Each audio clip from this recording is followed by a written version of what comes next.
السلام عليكم ورحمة الله وبركاته. إن الحمد لله نحمده ونستعينه ونستغفره ونعوذ بالله من شرور أنفسنا ومن سيئات أعمالنا. من يهده الله فلا مضل له ومن يضلل فلا هادي له، وأشهد أن لا إله إلا الله وحده لا شريك له، وأشهد أن محمدًا عبده ورسوله. يا أيها الناس اعبدوا ربكم الذي خلقكم والذين من قبلكم لعلكم تتقون. الذي جعل لكم الأرض فراشا والسماء بناء وأنزل لكم من السماء ماء فأخرج به من الثمرات رزقا لكم فلا تجعلوا لله أندادا وأنتم تعلمون. আলহামদুলিল্লাহ, আজকে প্রথমবারের মতো শেরপুরে এসেছি। আমার মনে হয় শেরপুরে আর কোনোদিন আসিনি। তাও নকলা, চর কামানির পাড়, সাইলামপুর দারুল হাদিস সালাফিয়া মহিলা মাদ্রাসা আল্লাহ তাআলা আসার তৌফিক দিয়েছেন, আলহামদুলিল্লাহ। আমরা সবাই এই যে মজলিসে বসেছি, এটা একটা নেয়ামতপূর্ণ মজলিস।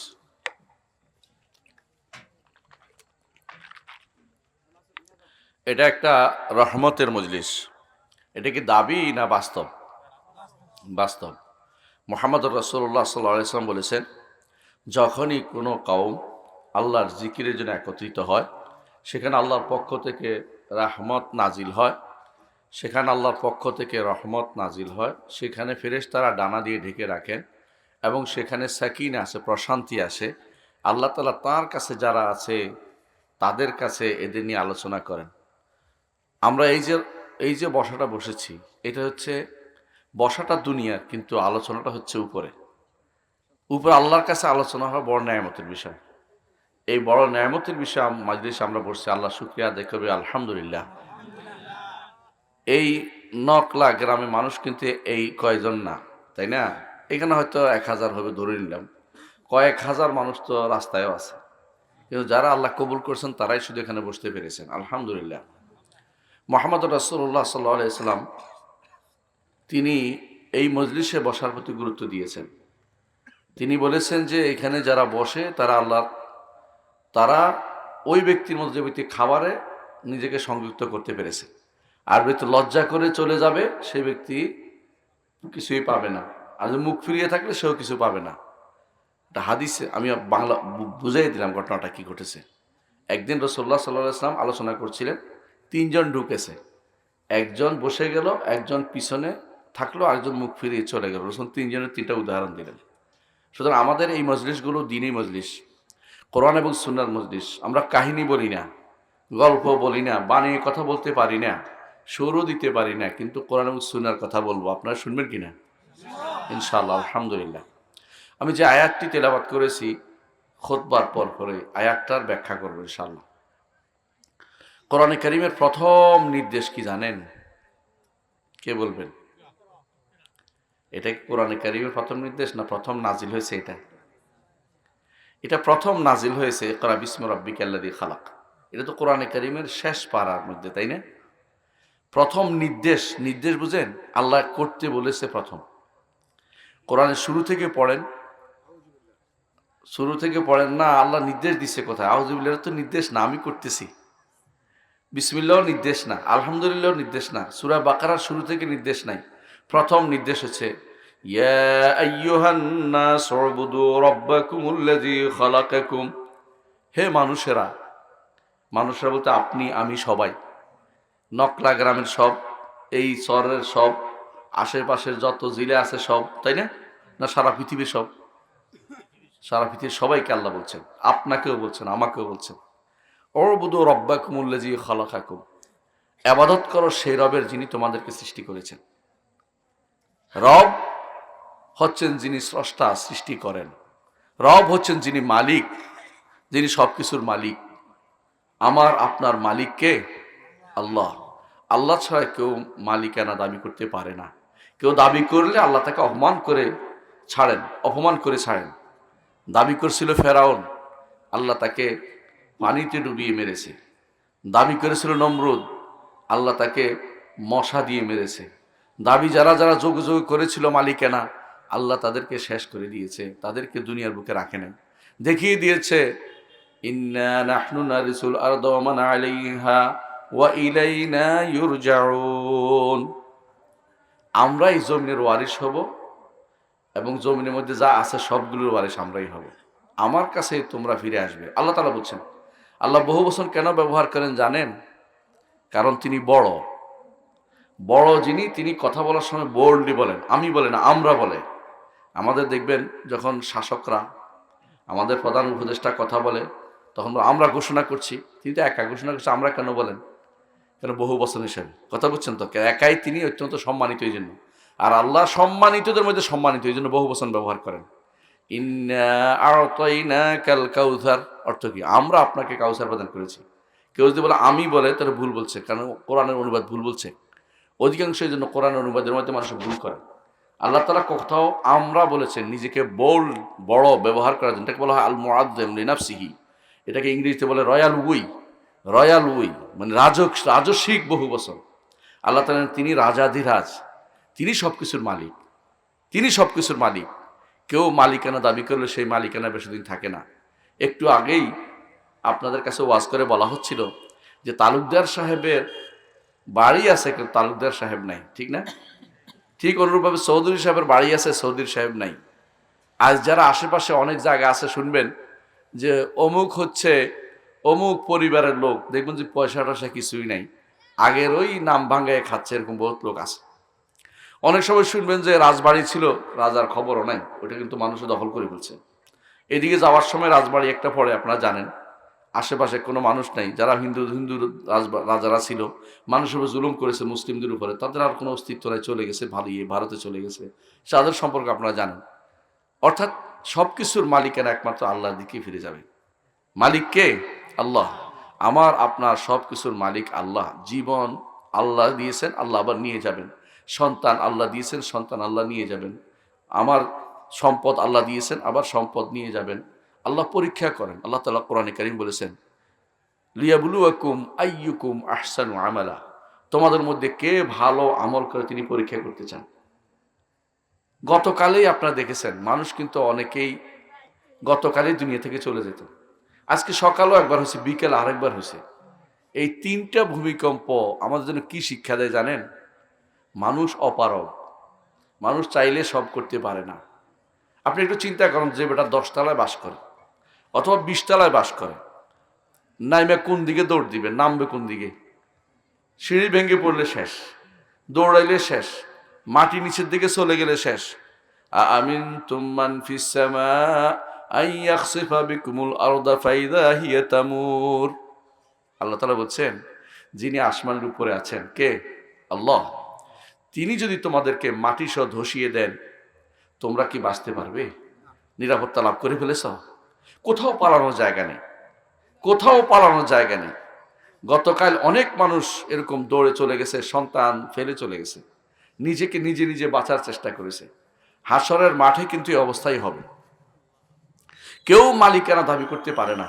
আমাদের সমাজে অনেক সময় লেখা রাস্তার পাশে, এই জমির প্রকৃত মালিক অমুক, কিন্তু প্রকৃত মালিক কিন্তু না, তিনি ব্যবহারের মালিক। হঠাৎ করে দেখবেন যে মালিকানা চেঞ্জ হয়ে গেছে। আজ যারা এখানকার অধিবাসী, আজ থেকে যদি 600-700 বছর আগের দিকে যান, দেখবেন যে এখানকার এই অধিবাসী লোকেরা ছিল না। এখান থেকে লোকেরা সব কোথায় গেছে? ওই অন্য দেশে চলে গেছে, জায়গার মালিক আরেকজন হয়ে গেছে। এই মালিকানা একমাত্র আল্লাহর হবে। কিয়ামতের দিন আল্লাহ তাআলা সেজন্য বলবেন, লিমানিল মুলকুল ইয়াউম, আজকের মালিকানা কার? কেউ কথা বলবেন, আল্লাহ শেষে নিজেই বলবেন, লিল্লাহিল ওয়াহিদিল কাহ্হার, আল্লাহর জন্য, যিনি একক, যিনি অনন্য, যিনি কাহার, সবকিছুকে যিনি দাপট দিয়ে তার নিচু অধীন করে রেখেছেন, তিনি হচ্ছে আল্লাহ তাআলা, তারই হবে। সেদিন কেউ কথা বলবে না, সেদিন কোনো রাজা বাদশাহ কথা বলবে না, দুনিয়ার চৌধুরী সাহেব কথা বলবে না, এমপি সাহেব কথা বলবে না, প্রধান উপদেষ্টাও কথা বলবে না। আমরাও কথা বলবো না। আল্লাহ বলছেন ফালা তাসমাউ ইল্লা হামসা, আপনারা শুধু শুনতে পাবেন শুধুমাত্র হামস, কি হবে কি হবে শব্দ, মানে একেবারে ক্ষীণ শব্দ শুনতে পাবেন, আর কিছু শুনতে পাবেন না সেদিন।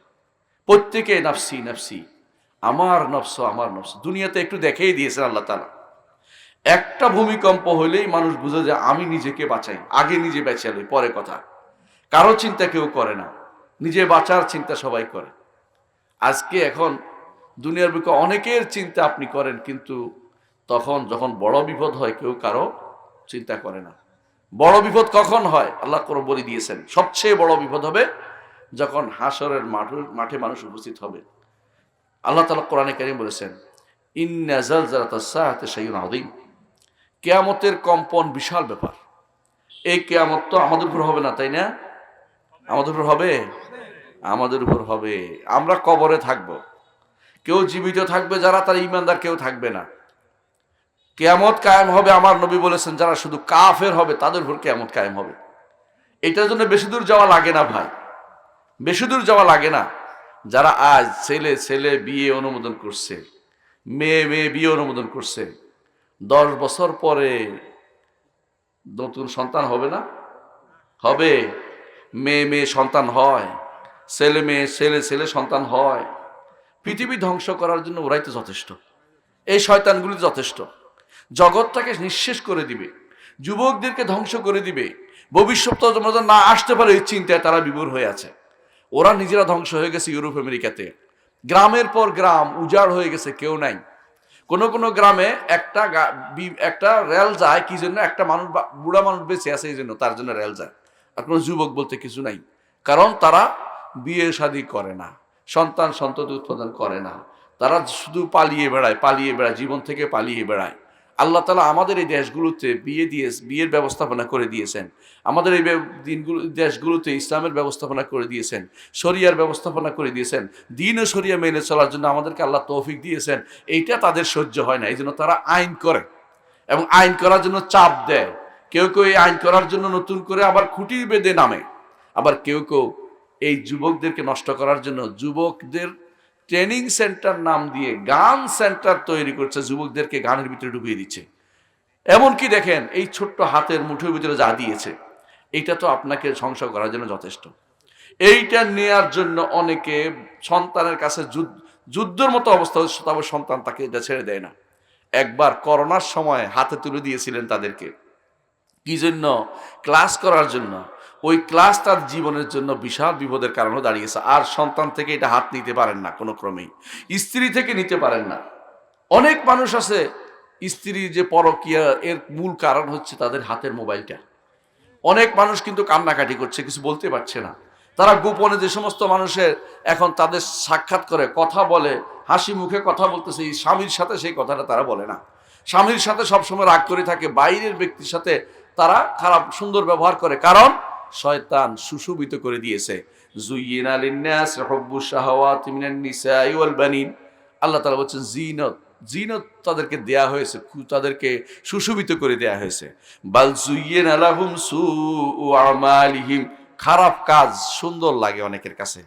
আপনি দেখবেন খারাপ কাজের প্রশংসা অনেকেই করতেছে, ভালো কাজের প্রশংসা কেউ করে না। আজকে যদি এখানে গানের প্যান্ডেল হইতো, মানুষ কয়জন হইতো বলেন তো? হাজার হাজার হইয়া বসে দিত। আপনি কি মনে করছেন? আপনিও কইতেন যে কি করে দেখে আসি, অন্তত চোখ দিয়ে বলে আসি। এটা তো শয়তান আপনাকে চোখের মধ্যে সুশোভিত করে দিয়েছে। শয়তানের কাজই হচ্ছে হারাম কাজটাকে সুন্দর করে দেখানো। শয়তান এর মাধ্যমে সবচেয়ে বেশি ক্ষতির কাজ করে, ইমানদারদের ইমানকে নষ্ট করে। অন্যদের উপর তারা কেন সওয়ার হয় না? ইমান তো শেষ হয়ে গেছে তাদেরকে তো আর নষ্ট করার দরকার নেই। আপনি বুঝতে পারছেন? আপনার আমার পিছনে শয়তান কেন লাগে? কারণ শয়তান মনে করে যে এরে যদি নষ্ট করতে পারি ভবিষ্যৎ প্রজন্ম শেষ, আর কোনোদিন আল্লাহর নাম নেওয়ার মতো লোক কেউ থাকবে না। নাউজুবিল্লাহ। রাসূলুল্লাহ সাল্লাল্লাহু আলাইহি ওয়াসাল্লাম বলেছেন লা তাকুমুস সাআ হাত্তা ইউকাল ফিল আরদি আল্লাহ আল্লাহ, যতক্ষণ পর্যন্ত জমিনের বুকে লা ইলাহা ইল্লাল্লাহ বলার মতো ব্যক্তি অবশিষ্ট থাকবে ততক্ষণ পর্যন্ত কিয়ামত কায়েম হবে না। শয়তানের অস্ত্র অনেক বেশি দীর্ঘ। শয়তান শুধুমাত্র মনে করেন না যে শয়তান শুধুমাত্র আমাদেরকে শুধু সালাত থেকে দূর রাখছে তা নয়, আমাদেরকে কাফের বানিয়ে ছাড়বে। যতক্ষণ পর্যন্ত কাফের না বানাচ্ছে ততক্ষণ পর্যন্ত সে খুশি হবে না। আলাম আহাদ ইলাইকুম ইয়া বানি আদম আল্লা তা'বুদুশ শাইতান ইন্নাহু লাকুম আদুউম মুবিন। হে বনি আদম, আমি কি তোমার কাছে অঙ্গীকার করিনি, তোমাদের কাছে অঙ্গীকার নেইনি যে শয়তানের ইবাদত করো না, সে তোমাদের প্রকাশ্য শত্রু? আচ্ছা বলেন তো, আপনার যে শত্রুর সাথে আপনি কি বন্ধুত্ব করেন? আল্লাহ বলছে শয়তান হচ্ছে আমাদের শত্রু, শত্রুর সাথে আমার বন্ধুত্ব চলতে পারে না। শত্রুর বিরোধিতা আপনাকে করতেই হবে। শত্রুর বিরোধিতা যদি না করেন তবে শত্রু আপনার ক্ষতি করবে, স্বাভাবিক জিনিস। এই জন্য শয়তান কি করবে জানেন? যখন জাহান্নামীরা জাহান্নামে ঢুকে যাবে, সূরা রাদের মধ্যে উল্লেখ করেছে আল্লাহ তাআলা সে ঘটনা। কি ঘটনা?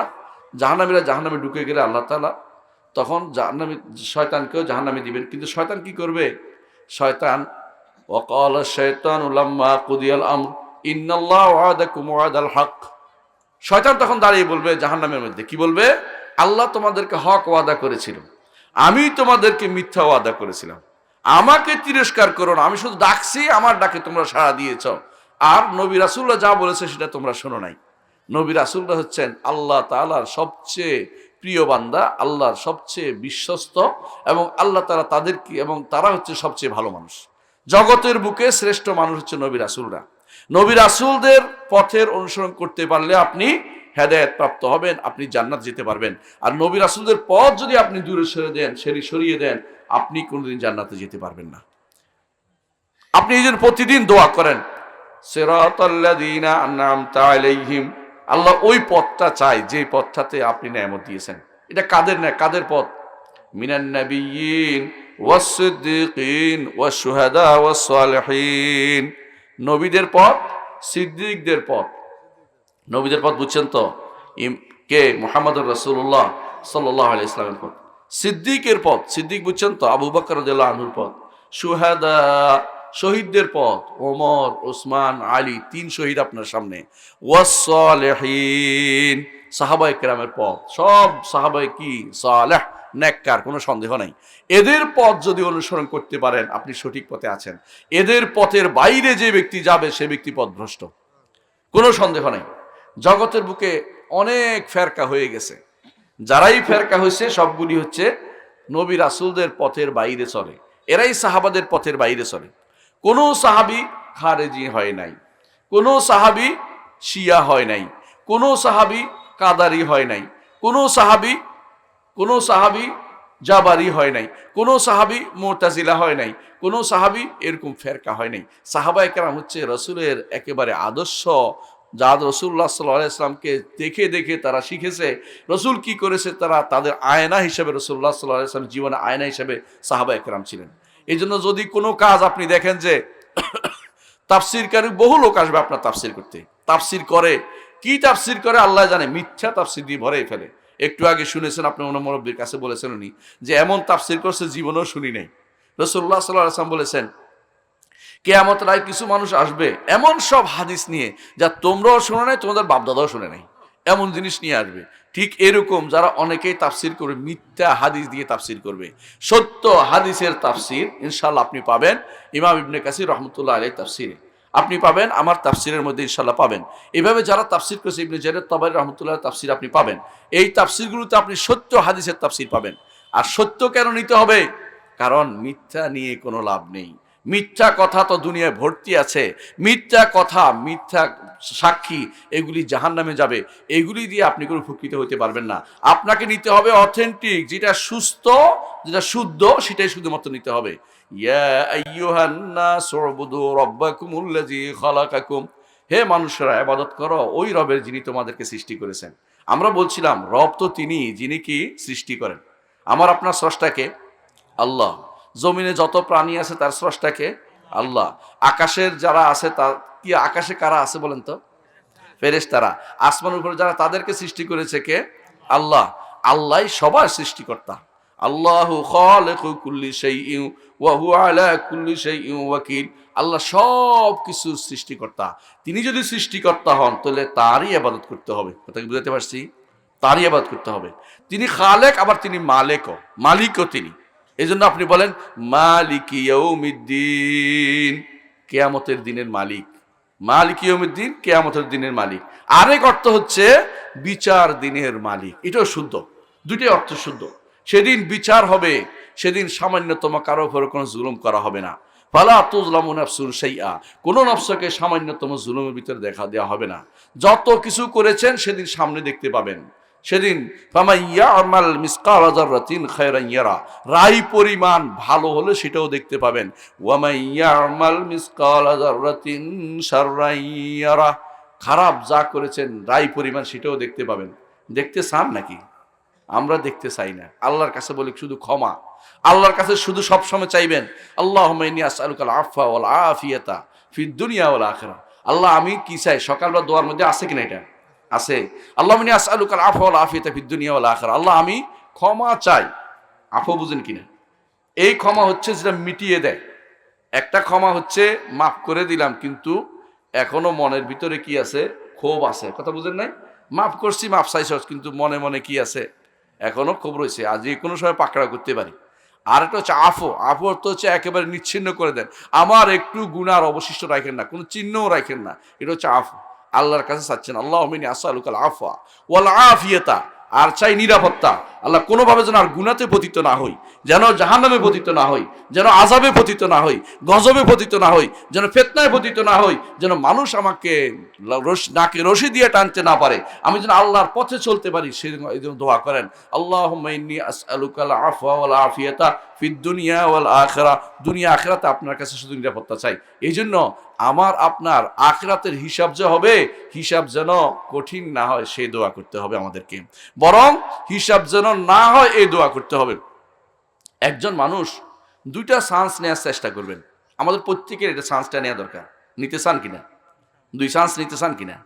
এক চান্স হচ্ছে আল্লাহ যেন হাসরের মাঠে আরশের নিচে ছায়া দেয়। কোথায় ছায়া দেয়? আরশের নিচে ছায়া দেয়। আরশের নিচে ছায়ার ক্ষেত্রে অনেকগুলো কাজ আমার নবী বলে দিয়েছেন। 7টা কাজ এক হাদিসে আসছে যে 7টা কাজ করলে আরশের নিচে ছায়া থাকবে, যেদিন আর কোনো ছায়া থাকবে না। আর কোনো ছায়া থাকবে না। সূর্য সেদিন কোথায় থাকবে? মাথার উপরে থাকবে, এবং 1 মাইল উপরে থাকবে। শরীর থেকে শুধু ঘাম আর ঘাম পড়তে থাকবে। আমি আপনি থাকবো না? না আর কেউ? আমাদের উপরেই ভাই। হাসরের মাঠে কেউ বাদ যাবে না। আল্লাহ তাআলা কোরআনে কারীম বলেছেন যে ফালাম নুগাদির মিনহুম আহাদা, এদের একজন কেউ বাকি রাখবো না জগৎ দুনিয়ার বুকে, সবগুলিকে হাসরের মাঠে তিনি উপস্থিত করবেন। হাশারনাহুম ফালাম নুগাদির মিনহুম আহাদা, হাসর করবেন, একত্রিত করবেন। আমি আপনি সবাই কিন্তু সেখানে উপস্থিত হব, সবাই উপস্থিত হব। সেই সময়ে যদি সূর্য মাথার উপর থাকে, ঘামে ডুবে ডুবে অবস্থা থাকে, 50,000 বছর কষ্টে থাকতে চান? থাকতে চান? থাকতে না চাইলে আরশের নিচে ছায়া দরকার। আরশের নিচে ছায়া বিষয়টা অত্যন্ত গুরুত্বপূর্ণ। আরশের নিচে ছায়া হচ্ছে যে ব্যক্তি, প্রথম হচ্ছে ইমামুন আদেল। ওই রাজা বাদশাহ, যে রাজা কি করে? রাজার দরকার নেই, যে শাসক ইনসাফ করে। আপনি যদি কোনো ফ্যাক্টরির মালিক হন আর ইনসাফ করেন, আপনি আরশের নিচে ছায়া পাবেন। আপনি যদি কোনো এলাকার অধিপতি হন, ইউনো সাহেব হন, ডিসি হন, এসপি হন, আপনি যদি কোনো ইনসাফ কায়েম করেন, আপনিও আরশের নিচে ছায়া পাবেন। বুঝছেন কিনা কথাটা? মানে শাসক যেটাকে বলে, একেবারে রাষ্ট্রপ্রধান হওয়া অজরুরি না।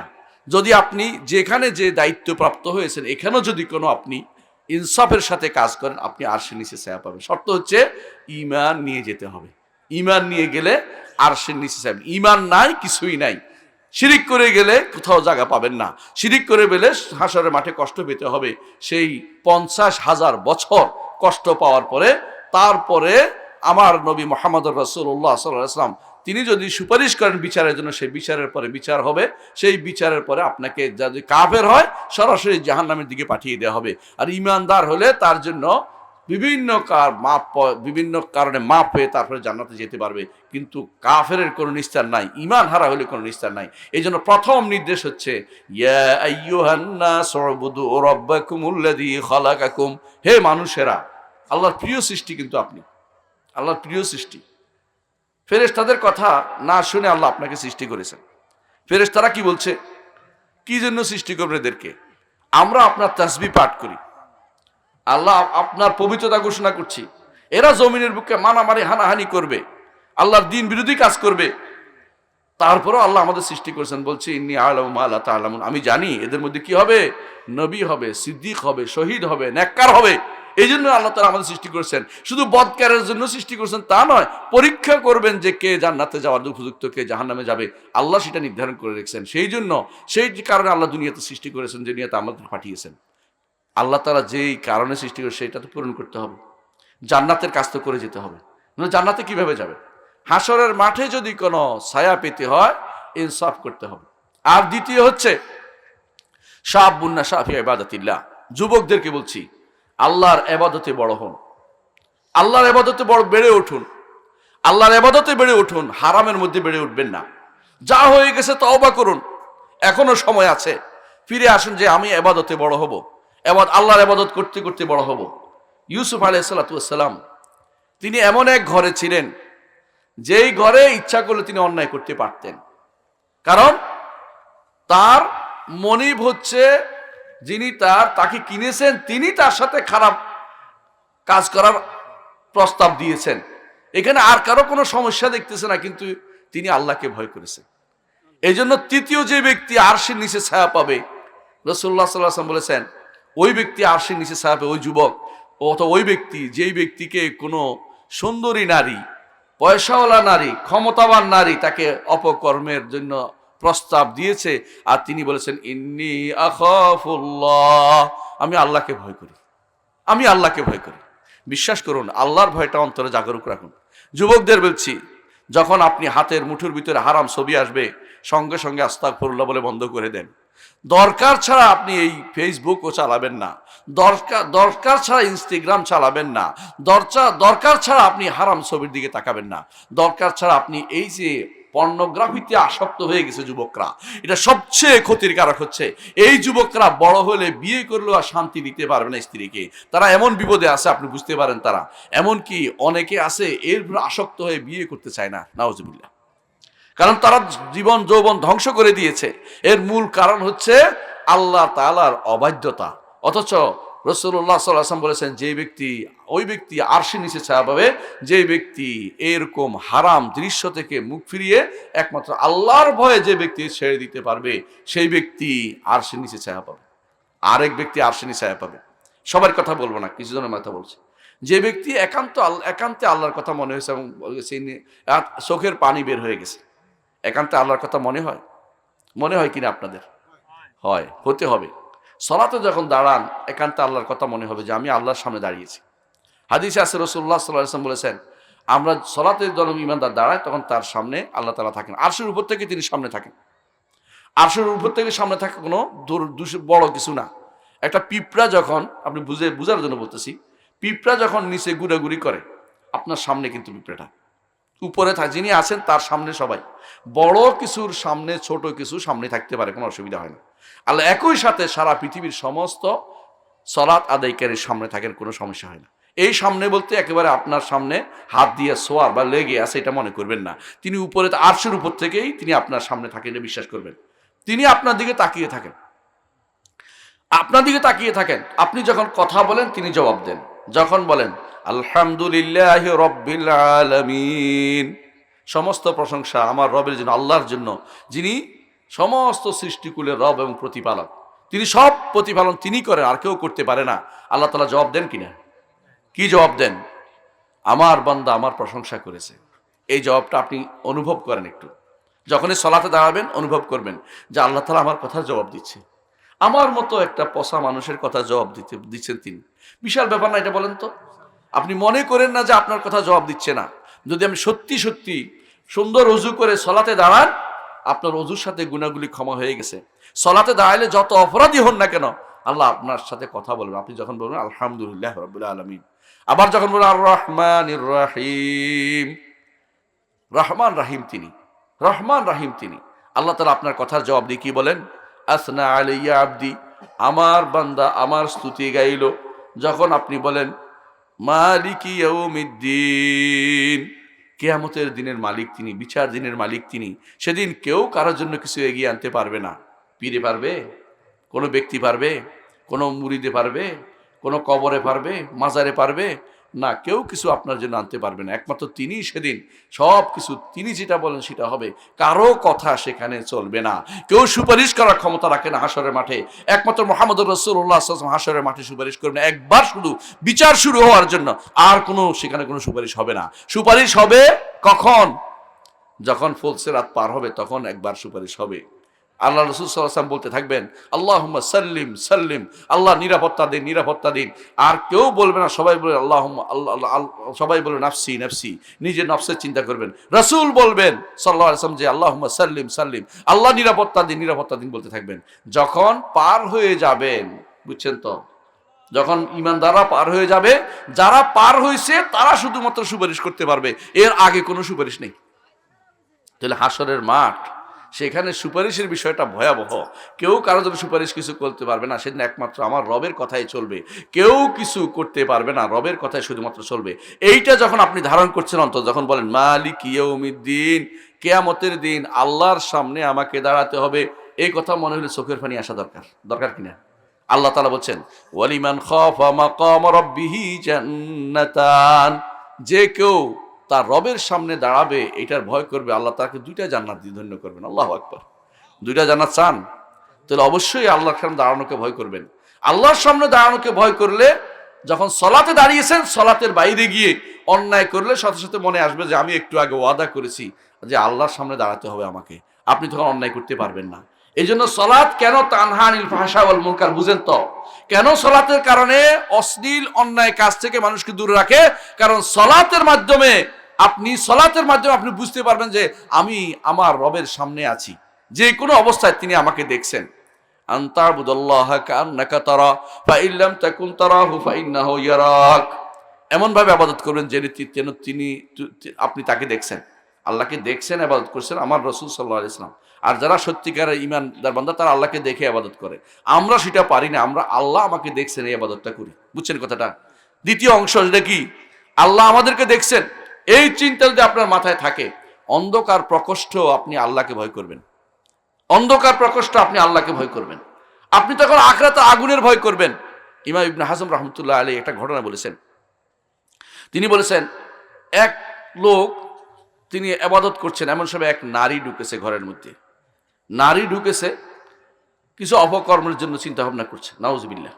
তখন তিনি তার আঙ্গুল, তিনি বাতির মধ্যে, তখনকার দিনে এরকম লাইট ছিল না, আঙ্গুল তার আগুনের কুপির মধ্যে লাগাইছে, লাগানোর পর আগুন পুড়তে আরম্ভ করছে, দেখে আঙ্গুল পোড়া আরম্ভ করছে। বলে নফস, তুই এই আগুন সহ্য করতে পারিস না, এই আগুন জাহান্নামের আগুনের 70 ভাগের 1 ভাগ বা 69 ভাগের 1 ভাগ, 2টা হাদিসে আসছে দুরকম, মানে ভয়াবহতার দিক থেকে কোনটা 69 কোনটা 70-এর দিক থেকে 1 ভাগ। আর ওই আগুন কিভাবে তুই সহ্য করবি? তারপর এই অবস্থা দেখে ওই নারী পালাইতে আরম্ভ করছে যে ওরা তো নিজেই পোড়াই ফেলতেছে আঙ্গুল, আমি কিভাবে সহ্য করতে পারবো? আপনি একটু চিন্তা করবেন, যখন অন্যায় আসে, যে আমার এই 2টি চোখ আল্লাহ দিয়েছে নেয়ামত হিসাবে, আমি 2টি চোখকে যদি হারামের দিকে তাকাই তো নেয়ামতের শুকরিয়া আদায় করি নেই।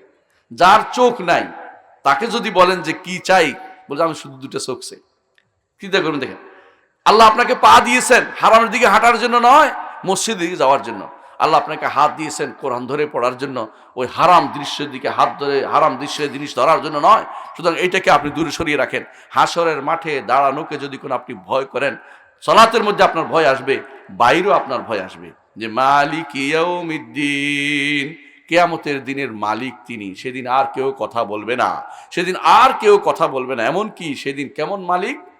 হাদিসে আছে, রাসূলুল্লাহ সাল্লাল্লাহু আলাইহি ওয়াসাল্লাম বলেছেন, সেদিনের মালিক যে এটা, সমস্ত কিছু সেদিন আল্লাহ তাআলার তার কবজার ভিতরে থাকবে। কোরআনে কারীমে আল্লাহ তাআলা বলেছেন যে ওয়াল আরদু জামিআন কবদাতুহু ইয়াউমাল কিয়ামা, সমস্ত জমিন আল্লাহর মুষ্টির ভিতরে থাকবে।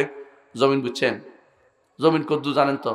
শুধু আমাদের ভূমি না, এখান থেকে আসমান থেকে শুরু করে নিচে যা আছে সবগুলি হচ্ছে জমিন। এগুলিকে আল্লাহ তাআলা, জমিন অর্থ নিচের জায়গা, এই নিচের জায়গা সবটা আল্লাহর মুষ্টির ভিতরে থাকবে। ওয়াসসামাওয়াতু মাতউইয়াতুম বিয়ামিনিহি, আর আসমান সমূহ তার ডান হাতে ভাঁজ করা থাকবে। কামা বাদানা আউওয়ালা খালকিন নুঈদু, যেভাবে প্রথম সৃষ্টি করেছেন আবার তিনি সৃষ্টি করবেন। সমস্ত আসমান তার হাতে ভাঁজ করা।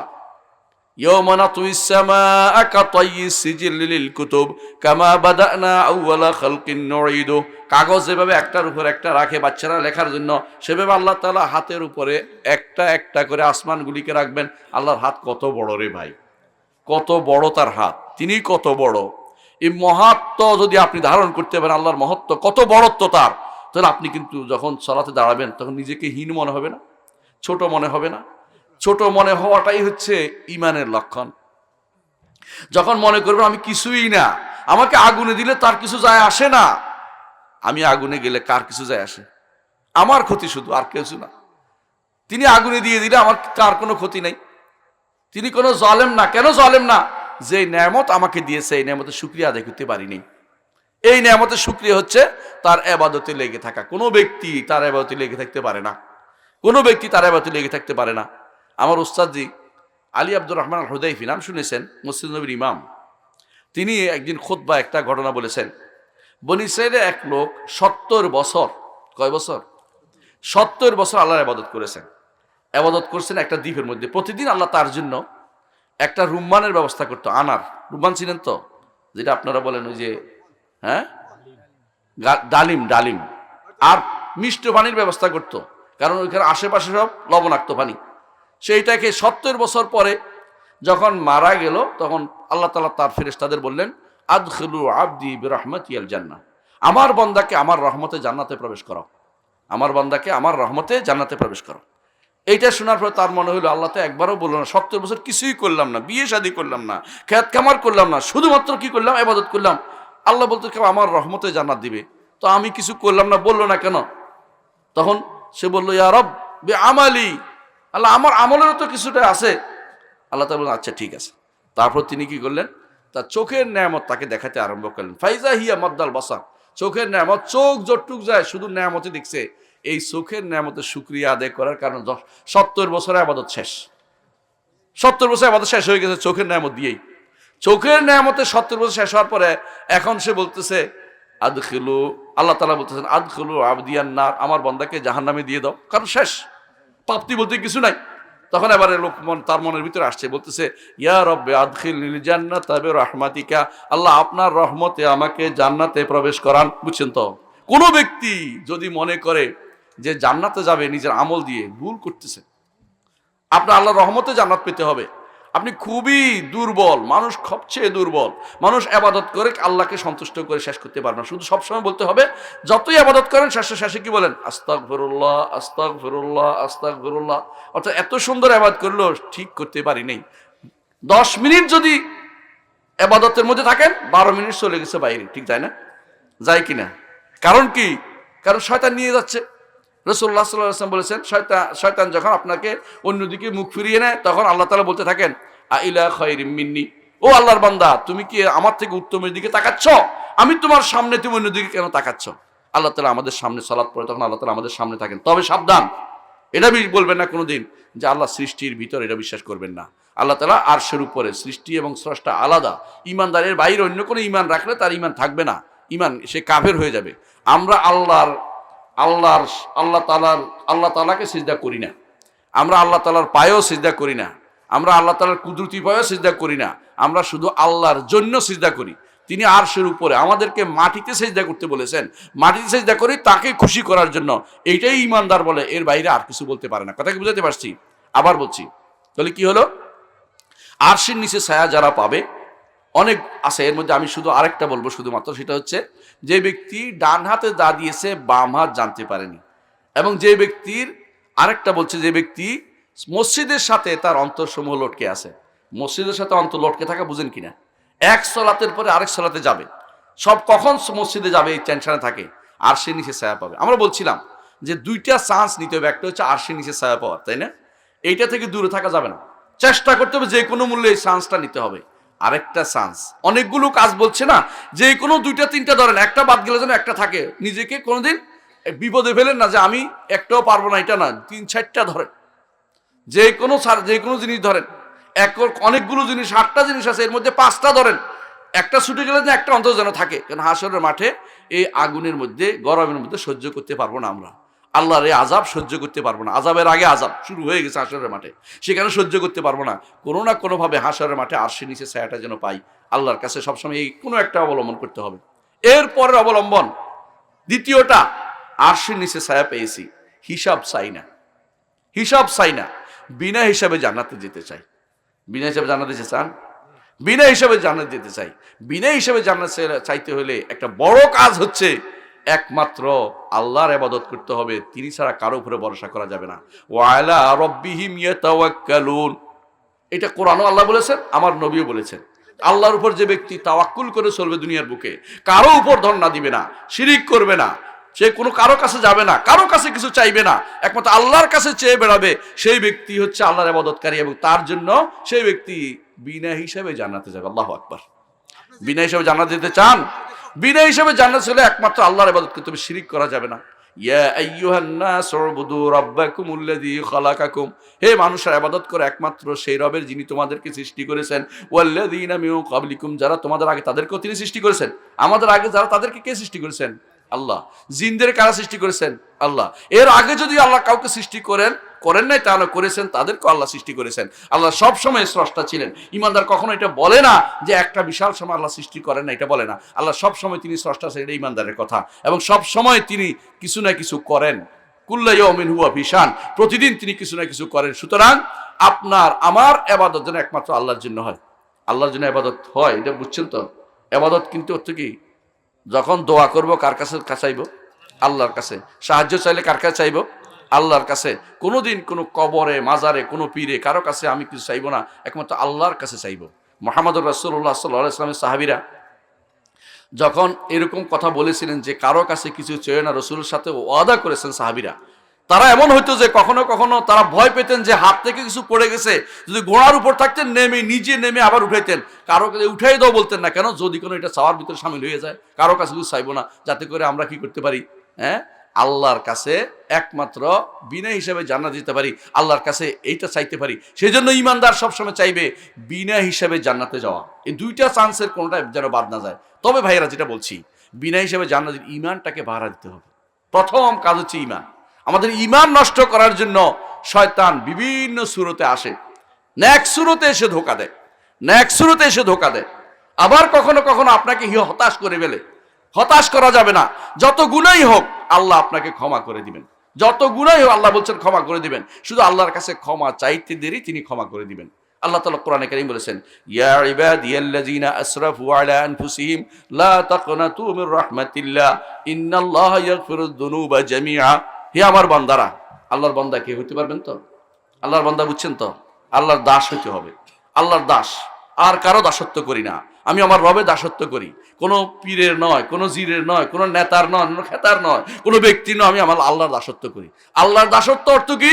কারো আল্লাহ বিরোধী কোনো কথা শুনবো না, কোনো মতবাদকে মেনে নিব না, আল্লাহ শরীয়তের বিরুদ্ধে কোনো কথা বললে সেটা মানবো না, আল্লাহ শরীয়তকে বাস্তবায়ন করে শয়তানের কথা যেমন মানবো না, শয়তানের দোষরদের কথা মানবো না।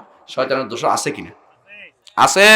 এই জগতে যারা আল্লাহর শরিয়া বিরোধী কথা বলে, আল্লাহর দ্বীন বিরোধী কথা বলে, আল্লাহর ইসলাম বিরোধী যে সমস্ত কথা আজ মতবাদ আমাদের দেশে প্রচলিত হয়েছে, সবগুলি হচ্ছে শয়তান, সব মানব শয়তান। এগুলি হচ্ছে আল্লাহ আমাদের জন্য শত্রু হিসেবে দিয়েছেন। আল্লাহর তাআলার শত্রু যারা, আমাদের শত্রু যারা, ইসলামের শত্রু যারা, নবীর শত্রু যারা, এদের সাথে আপনার সম্পর্ক ভালো হতে পারে না।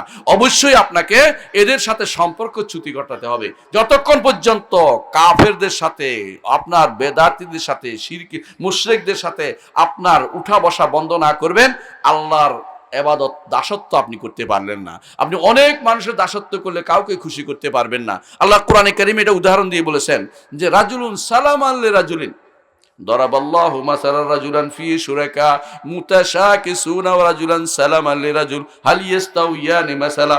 একজন মানুষের অনেক মনিব, আরেকজন মানুষ একজনের দাস। আল্লাহ কোরআনে উল্লেখ করেছেন এইভাবে, অর্থটা আমি করতেছি নাই। আল্লাহ বলতেছেন দুইজন কি একরকম?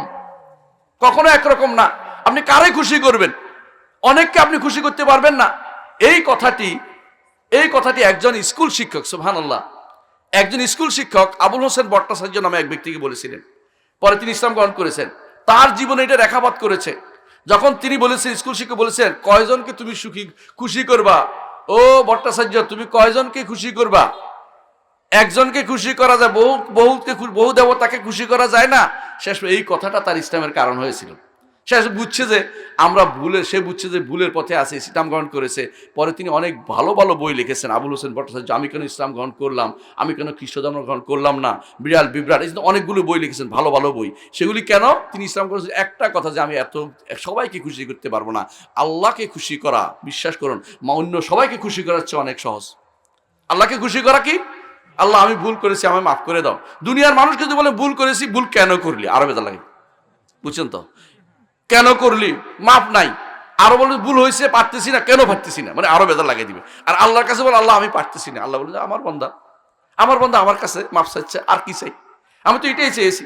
আল্লাহ তাআলা এটা বলবেন, হাদিসে আছে, রাসূলুল্লাহ সাল্লাল্লাহু আলাইহি ওয়াসাল্লাম বলেছেন, লাউ বালাগা, হাদিসে কুদসিতে আল্লাহ তাআলা বলেন, লাউ বালাগা যুনুবুকা আনানাস সামা, তোমার গুনাহ যদি কোনো আসমান পর্যন্ত পৌঁছে যায়, আসমান পর্যন্ত পৌঁছে যায়, বুঝছেন তো? এত বেশি গুনাহ তোমার, তারপর তুমি আমার কাছে ক্ষমা চেয়ে তো গাফারতু লাকা ওয়ালা উবালি, তুমি আমার কাছে ক্ষমা চেয়েছো, তোমাকে ক্ষমা করে দেব, আমি কোনো পরোয়া করি না। এই জন্য ভাই আসুন তওবা করে ফিরে আসি আল্লাহর দিকে। গুনাহ হয়েছে, অনেক কিছু করে ফেলছি, হাতের মুঠোর ফোনটাকে বন্ধ করে দেই, বাটন সেট নেই। যদি আপনি নিজেকে নিয়ন্ত্রণ করতে না পারেন, বাটন সেট নেন, এটাই শুধু দরকার, কোনো দরকার নাই ফেসবুকিং করে কিছুক্ষণ পরপরই আপনি ছবি আপলোড করতেছেন, হারাম ছবি দিকে তাকাচ্ছেন, কোথাকার কোন শয়তানের দিকে তাকিয়ে আছেন, মহিলার দিকে, এই সবগুলি কিন্তু আপনার চোখের জিনা হচ্ছে। চোখের জিনা আপনার জন্য, যুবকদের জন্য সবচেয়ে ক্ষতির কারণ। কারণ একসময় আপনার কাছে কিছুই মনে হবে না হারামটা, আপনার কাছে হারামটা তখন আরাম মনে হবে, নাউজুবিল্লাহ। তখন আপনার ঈমান নিয়ে টানাটানি হবে। যখন আপনি হারামকে স্বাভাবিক মনে করবেন, তখন কিন্তু ঈমান আর থাকে না, ঈমান চলে যায়। হারামকে যখন যে ব্যক্তি বৈধ মনে করে বসবে, তার ঈমান নাই, তার ঈমান চলে যায়। হারাম কাজ করছেন, অপরাধ বোধ থাকতে হবে। যতক্ষণ অপরাধ বোধ থাকবে ততক্ষণ আপনি ঈমানদার। যখন আপনি অপরাধ বোধ থাকবে না, তখন আপনি আর ঈমানদার থাকতে পারবেন না। এজন্য প্রিয় ভাইরা, প্রথম যে কাজটি করতে, ঈমান নিয়ে কবরে যেতে হবে। ঈমান নিয়ে কবরে যেতে হবে। ঈমানটা নিয়ে কবর না গেলে আপনার জন্য কিছু অপেক্ষা করে নাই। কোনোদিন আপনার জন্য কেউ সুপারিশ করবে না। হাশরের মাঠে কোনোদিন আপনি ছায়া পাবেন না। জাহান্নাম ছাড়া আপনার কোনো উপায় থাকবে না। ঈমানটাকে রক্ষা করতে হবে। ঈমানটা এটা হচ্ছে কি, একমাত্র আপনার আসল সম্পদ, মূল সম্পদ, যেটা আপনাকে রক্ষা করতে হবে। শুধু ঈমান যদি ঠিক থাকে, গুনাহ হয়েছে, আমল কম হয়েছে, কিন্তু ঈমান ঠিক আছে, শিরিক করেন নাই, আপনি কোনো কুফরি করেন নাই, মুনাফিকি করেন নাই, আপনার জীবন ধন্য। এ বিষয়ে ঈমান কিসে নষ্ট হয়, আমার ফেসবুকে অনেক আলোচনা আছে, অথবা ইউটিউবে আলোচনা আছে, শুনে নেবেন। ঈমান অনেক কিছুতে নষ্ট হয়। আমি শুধু কয়েকটা বলে শেষ করবো, আমাদের সাথে অপেক্ষা করছেন, কয়েকটা বলে শেষ করব। 1 নম্বর, ঈমান নষ্ট হয় যদি কেউ মনে করে আল্লাহ ছাড়া কেউ তার জন্য রিজিকের ব্যবস্থা করতে পারে। আমরা কি করি, রিজিকের ব্যবস্থা, এখন আপনি মনে করতেছেন যদি কোনো সুদী ব্যাংক না থাকে তাহলে আমার রিজিক কোথায় পাবো, বলে না? যে ব্যক্তি সুদী ব্যাংক ছাড়ে না, কারণটা কি বলেন তো? সে মনে করছে আমার রিজিক কোত্থেকে আসবে, খাবো কি, খাবো কি? যে ব্যক্তি ঘুষ খায়, সে কি মনে করে ঘুষ ছাড়া চলবো কি করে? রাস্তার পাশে দাঁড়িয়ে দাঁড়িয়ে ট্রাক দাঁড় করে যারা পয়সা নিচ্ছে, দেখেন নাই? যারা ওই ফাইল ঠেকাই পয়সা নিচ্ছে, দেখেন নাই? তারপরে যারা কি করে, আরো যারা আছে, যারা ফাইল ঠেকানো নয়, তারা ঘুষ সরাসরি নিচ্ছে। বিশেষ করে জমিন রেজিস্ট্রি করতে গেলে কিভাবে ঘুষ নেয় দেখছেন তো? এই ঘুষখোররা, এরা মনে করে কিভাবে চলবে টাকা না নিলে, কিন্তু এত জিনিস তারা কিন্তু ভোগ করতে পারে না। এরা হলো এদের চোখের মধ্যে কি আছে? চোখের মধ্যে লোভ ঢুকিয়ে দেওয়া হয়েছে। এদের চোখের মধ্যে লোভ, প্রচন্ড লোভী তারা। এই লোভ তারা ছাড়তে পারছে, দুনিয়া তাদের কাছে সুশোভিত করে দেয়া হয়েছে, দুনিয়া ছাড়তে পারতেছে না তারা।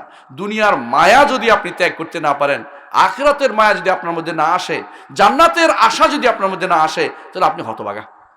দুনিয়ার মায়া ত্যাগ করতেই হবে।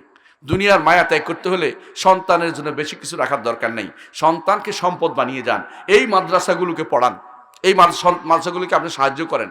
লাভ হবে কি, দুনিয়া থাকতেও আপনি আখিরাতের কাজ করে গেলেন, আখিরাতে গেলে আপনি এগুলি সব পাবেন। আর সন্তানকে সম্পদ দিয়ে গেছেন, সন্তান হারামে ব্যয় করেছে, আপনি কিছুই পাইলেন না, গুনার ভাগ পাবেন। সন্তানকে আপনি এত বড় বড় অফিসার বানাইছেন, সন্তান বড় বড় আইএসবিসি অমুক তমুক সুদী ব্যাংকের কি হয়েছে, বড় কর্ণধার হয়েছে। কর্ণধার বুঝেননি, কান ধরে রয়েছে আর কি, বড় কিছু একটা হয়েছে। এই ব্যক্তি টাকা দিয়ে আপনি হজ করে আসছেন, হ্যাঁ আপনি কি করেছেন, হজ করছেন না গজ করছেন আল্লাহই জানে, গজ বুঝেন তো, আপনি হাতেই ধরছেন আর কিছু করেন নাই। টাকা দিয়ে যে হজ করছে, টাকাটা হালাল কিনা আগে চিন্তা করেন। আপনার সন্তান টাকা তো রোজগার করতেছে, জিজ্ঞাসা করেন তুই এত টাকা বেতন পাস থেকে, সরকারি বেতন স্কুল কয় টাকা, তুই এত কিছু টাকা কোত্থেকে করিস, এই বাড়ি জায়গা কোত্থেকে কিনছিস, জিজ্ঞাসা করেন। তার থেকে দূরে সরে যান যদি হারাম খায়। আর যদি আপনি মনে করেন আমার ছেলে তো বিশাল কিছু করছে, আপনি গর্ব করে চা দোকানে বসে আমার ছেলে এইটা করছে ওইটা করছে, আমার ছেলে এসি ডিসি ও সুমুক তমুক বলতে থাকেন, আপনি হতভাগা, হতভাগা, আপনি গুনার কাজে লিপ্ত রয়েছেন। এই গুনাহ থেকে বেরিয়ে আসতে হবে, আখিরাতমুখী হতে হবে। ঈমানদার সবসময় আখিরাতমুখী। আল্লাহ তাআলা কোরআনে কারীম বলেছেন, বাল তুযিরুনাল হায়াতাদ দুনিয়া ওয়াল আখিরাতু খায়রুন ওয়া আবকা। দুনিয়ার জীবনকে প্রাধান্য দাও, আখিরাত তোমার জন্য খায়ের, উত্তম, আবকা, সবচেয়ে স্থায়ী। কিরকম স্থায়ী? একটা হাদিস বলি, মুহাম্মদ রাসূলুল্লাহ সাল্লাল্লাহু আলাইহি ওয়াসাল্লাম বলেছেন, দুনিয়ার বুকে যে সবচেয়ে বেশি নেয়ামত পেয়েছে তাকে জাহান্নামে একবার ডুব দিয়ে এনে বলা হবে, তুমি কি কোনো ভালো কিছু দেখেছো? বলে না, দেখিনি। শেষ। মানে কি দুনিয়ার নেয়ামত কিছুই না, দুনিয়ার নেয়ামত কিছুই না। জাহান্নামে একবার ডুবে আনলে বলবো যে কিছু দেখি না, কোনোদিন কিছু পাইনি, ভালো কিছু পাইনি।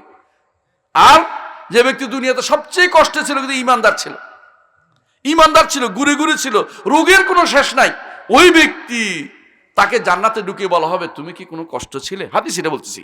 সে বলে, না ইয়া রব, কোনোদিন আমি কোনো কষ্ট ছিলাম না। আল্লাহু আকবার। ভুলে যাবেন, সব সব ভুলে যাবেন। জান্নাতে এমন কিছু থাকবে, মালা আইনুন রাআত ওয়ালা উযুনুন সামিআত ওয়ালা খাতারা আলা কলবি বাশার, কোনো মানুষের অন্তরে উদিত হয় নাই, চোখ দেখে নাই, কানে শুনে নাই, এমন কিছু থাকবে যে গানের পিছনে আপনি এখন দৌড়াচ্ছেন, কিছুই না। মুখ চিবি চিবি মহিলা কি কয়, অথবা পুরুষের চিবি চিবি কি কয়, এগুলি শোনার জন্য ব্যস্ত হয়ে পড়ছেন কেন? এগুলি শুনে আপনার লাভটা কি? জান্নাতে আপনি যা শুনতে চাইবেন তা শোনানো হবে। আপনাকে গান শোনাবে, হুরিরাও গান শোনাবে আপনাকে, আপনার জান্নাতের স্ত্রীরা আপনাকে গান শোনাবে। আপনার স্ত্রী তখন আপনার জন্য সেরকম সুন্দর হয়ে যাবে, হুরিদের নেতা হয়ে যাবে সে। সেজন্য মনে না করে আমি তো নিচে পড়ে গেছি, তা নয়। আপনার দেশ ইমানদার স্ত্রী যদি থাকে দুনিয়াতে, সে সেখানে সর্দারনি হবে, নেতা হয়ে যাবে। সে তখন জান্নাতে, আপনার বিশাল জান্নাত একা আপনি ভোগ করতে পারবেন না। জান্নাত কত বড় বলেন তো? আপনাদের নকলার মতো, বাংলাদেশের মতো, পৃথিবীর মতো 10টা, তাও একেবারে ছোট ব্যক্তি একবারে সবে জান্নাতে যাবে। এই বিশাল পৃথিবীতে আপনি একা কি করবেন? বোর লাগবে আপনার। আল্লাহ এই জন্য আপনার অনেক সঙ্গিনীর ব্যবস্থা করে দিবেন। আল্লাহু আকবার। সেই জান্নাতে যদি যেতে হয়, দুনিয়ার ক্ষণস্থায়ী জীবনের হারামকে অবশ্যই আপনার পরিত্যাগ করতে হবে। হারাম পরিত্যাগ করে জান্নাতের জন্য তৈরি হতে হবে। এই জন্য প্রথম কাজ হচ্ছে ঈমান রক্ষা করতে হবে। যেটা আমি প্রথমে বলেছি, একমাত্র আল্লাহর ইবাদত করতে হবে, কারো দাসত্ব করি না, আমি আল্লাহর দাসত্ব করি। যত রকমের চাওয়া আছে আমার রবের কাছে চাই, যত রকমের আমার সাহায্য চাওয়া আমি আল্লাহর কাছে চাইবো। কারো কাছে উদ্ধার কামনা করব না, কারো কাছে আমি কোনো কিছু ধর্ণা দিব না, আমি আর রবের কাছে চাইবো, রাতের অন্ধকারে চাইবো। কারোর জন্য কিছু আমার কারো কাছে কিছু আমার প্রাপ্তি নাই, তিনি আমাকে কিছু দিবেন না। নেতারা কয়দিন পরেই আসবে ভোটের জন্য, তাদেরকে দেন, ভোটও লাজিরা চাইবিটা দিয়ে দেন, কিন্তু তাদের কাছে কিছু আশা করবেন না। কার কাছে করবেন? আল্লাহর কাছে। আর যদি কোনো ভোট দিয়ে হারাম হয়ে যায়, ভোটও দিয়েন না। যদি বুঝেন যে এরা ভোট দিয়ে হারামে কাজ ব্যবহার করবে, কোনো ভোট দেওয়ার দরকার নাই। ঈমান যা রক্ষা করবে তার শুধুমাত্র আপনি চলবেন। শুধু শুধু হারামের মধ্যে নিজেকে জড়াবেন কি জন্য? সে যে হারাম কাজ করে দায় কে নিবে? আমি, আপনি নিতে পারবো না, সুতরাং আমিও কিছুই নিব না। কিন্তু আখিরাতমুখী হয়েন, তাদেরকে জিজ্ঞাসা করেন ইসলামের জন্য কি করবেন। আপনি ক্ষমতায় গেলে ইসলামের জন্য কি করবেন দেখি বলেন তো? কেউ বলবে না, কারণ সব হচ্ছে শয়তানবাজ। বেশিরভাগই মানুষ তারা ইসলামের জন্য কিছু করতে চায় না, তারা ফাঁকিবাজি। যারা ওয়াদা করবে জীবনে দেখবেন না এই ওয়াদা পূরণ হয়েছে। আমাদের যে সমস্ত নারীরা ঘর থেকে বেরিয়ে যাচ্ছে অনবরত, ওদের জন্য বিচারের কি ব্যবস্থা করবে? ক্ষমতায় গেলে নারীদেরকে আরো বের করবে, নাম দিকে নারীর ক্ষমতায়ন। ও নারীর ক্ষমতায়ন কোন বেটা তোরে বলছে? আল্লাহর বিধানের বাইরে ক্ষমতায়ন করতে তোমাকে কে বলেছে? নারীর জন্য ঘর হচ্ছে আমার আল্লাহর নির্দেশ, ওয়াকারনা ফি বুয়ুতিকুন্না ওয়ালা তাবাররাজনা তাবাররুজাল জাহিলিয়াতিল উলা। তোমরা ঘরে অবস্থান করো। আল্লাহ তার নারীদেরকে বলেছে ঘরে অবস্থান করো, ঘরে অবস্থান করো। আল্লাহ তাআলা বলছেন ওয়ালা তাবাররাজনা তাবাররুজাল জাহিলিয়াতিল উলা, জাহিলি যুগের মতো প্রসাদনী দেখিয়ে মানুষের কাছে ঘুরে ঘুরে বেরিও না। আজ আশ্চর্য হবেন যে যেই নারী ঘর থেকে বের হয় না, এটাকে মনে করা হয় ঘর কোনো, এবং ঘরে থাকবে না। তারা তখন গান গায়, থাকবো না কেউ বদ্ধ করে, মানুষটাকে দেখবো। দুনিয়া তখন শয়তানি করতে আবিষ্কার করে, চাকরি করতে যায় সেখানে জিনা ব্যভিচার করে বসে বেড়ায়, এবং তারা বাইরে গেলে জিনা ব্যভিচার করে। যুবকদেরকে নষ্ট করে দিচ্ছে ওই বিভিন্ন পড়ার নাম করে। যে সমস্ত জায়গায় পড়তেছে, যে সমস্ত শিক্ষায়তনে পড়তেছে, ওই শিক্ষায়তনে তারা ব্যভিচার করে বেড়াচ্ছে। ওই পিতামাতার দায়ুস হবে যেই পিতামাতা জানে যে তার সন্তান না পুরুষের সাথে পষ্টিনষ্টি করতেছে, তারপর চুপচাপ থাকে, সেই পিতামাতা অবশ্যই দায়ুস। এটা আমার কথা নয়, এটা মুহাম্মদ রাসূলুল্লাহ সাল্লাল্লাহু আলাইহি ওয়াসাল্লামের বাণী। কথাকে বুঝাতে পারছি? আপনার সন্তানকে যত তাড়াতাড়ি সম্ভব বিয়ে দিয়ে ঘরে দিয়ে দেন মেয়েদেরকে। যখন তার প্রাপ্তবয়স্কতা হয়েছে দেখে বিয়ে দিয়ে দেন, এবং তাকে যতটুকু পারেন সহযোগিতা করেন। স্বামী তার সন্তানের মেয়ের স্বামী বা জামাইকে আপনি সহযোগিতা করেন, কোনো সমস্যা নেই দাঁড়াতে, এটাও জায়েজ আছে। সে আপনার কাছে যেন চাইতে না হয়, তাকে ছোট করবেন না, এবং তাকে সহযোগিতা করেন। মেয়েকেও আপনি সহযোগিতা করেন, ঘর সংসার করা বড় দরকার। আজ এমন একটা সমস্যা আসছে, ঘরের দিকে যেতে চায় না, মেয়েরা ঘর সংসার করতে চায় না, চাকরি করবে, পায়ের উপর দাঁড়াবে। ওই মেয়েরা কোনোদিন নিজের পায়ে দাঁড়াতে পারে না, বুঝছেন কিনা? আমার একটা ঘটনা বলে শেষ করবো। আমার উস্তাদ একজন ইসলামী ফাউন্ডেশনের ছিলেন, আইজি ছিলেন একজন, তো ডিআইজি। উনি বলতেছেন একদিন যে আমার জামাই ডাকতো, জামাই আমি দেখলাম যাচ্ছিলাম এই রোড দিয়া, রাজারবাগ দিয়া, তো রাজারবাগ মেয়েদের একটা কর্মজীবী আছে, হোস্টেল আছে। তো আমি আশ্চর্য দেখলাম ওখানে পাহারাদার দিচ্ছে পুরুষের, মানে বুঝছেন তো, মেয়েদেরও একদম পাহারাদার পুরুষ লাগে, বুঝেন না? মেয়েরা যদি কোনো এই কাজ না, তারা এটা পারবে না, এটা শিওর। আল্লাহ তাআলা তাদেরকে কি দেয় নাই, সেরকম শরীর দেয় নাই, তাদেরকে সেরকম স্ট্রেংথ দেয় নাই। তো এই পায়ের উপর দাঁড়াবে যে সমস্ত নারী মনে করতেছে আমি নিজের পায়ে নিজে দাঁড়াবো, ওই নারীকে শয়তান ধরেছে। এবং সেই নারী আপনার পরিবারের মধ্যে সুনকালি মাখবে, সেই নারী আপনার গোষ্ঠীর মধ্যে সুনকালি মাখবে। মেয়েদেরকে আল্লাহ তাআলা যতক্ষণ হায়ার ভিতরে দিছে, ওই হায়ার ভিতরে তাদেরকে স্বামীর ঘরে দিয়ে দিবেন। এটা হচ্ছে শান্তির জায়গা, শান্তিতে তারা থাকবে। এরপরে আপনি যদি কোনো তাদেরকে ওই দুনিয়াতে ড্যাং ড্যাং করে হাঁটবে, লাং করে হাঁটবে, ওই মেয়ের কারণে আপনি গুনাহগার হবেন, আপনি ভাই হিসেবে আপনি গুনাহগার হবেন, আপনি পিতা হিসেবে গুনাহগার হবেন, মা হিসেবে আপনি গুনাহগার হবেন। এবং বহু যুবককে ধ্বংস করছে, এর কারণে তারাও গুনাহগার হবে, এবং যুবকরাও এদের কারণে পথভ্রষ্ট হবে। আল্লাহ আমাদের বুঝার তৌফিক দান করুন, আমিন। আমি আমার বক্তব্য এখানে শেষ করছি।